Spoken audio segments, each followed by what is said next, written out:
দীঘায় যাওয়া অকেজ, সমুদ্রে স্নান নিষিদ্ধ করেছে সরকার। পর্যটকদের সতর্কবার্তা। পুলিশ প্রশাসনের পক্ষ থেকে অনুরোধ করা হয়েছে সমুদ্রে স্নান করবেন না। হ্যালো বন্ধুরা, আমি আপনার সাথে মোহন ভৌমিক এবং আপনি উজ্জ্বল টাইমস নিউজ দেখছেন। এই সময়ের খবর পশ্চিমবঙ্গ রাজ্যের পূর্ব মেদিনীপুর জেলা থেকে।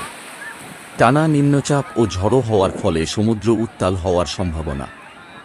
আবহাওয়া দপ্তরের পূর্বাভাস অনুযায়ী শুক্রবার গভীর সমুদ্রে মৎস্য শিকারের উপর নিষেধাজ্ঞা জারি করেছে মৎস্য দপ্তরের তরফে। তাই দীঘার স্নানঘাটগুলিতে এদিন সকাল থেকেই বাড়তি নিরাপত্তা চালাল পুলিশ প্রশাসন। মাইকিংয়ের মাধ্যমে পর্যটকদের সতর্কতা, স্পিডবোটে করে নজরদারি।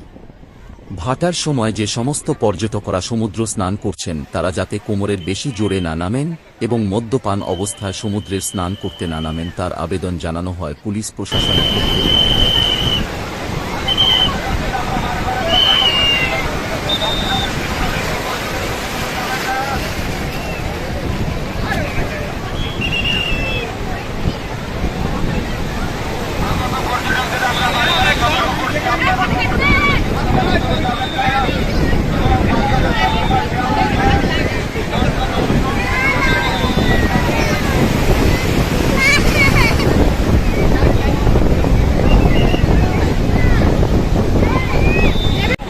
হ্যাঁ নিয়েছি ওটা স্যার।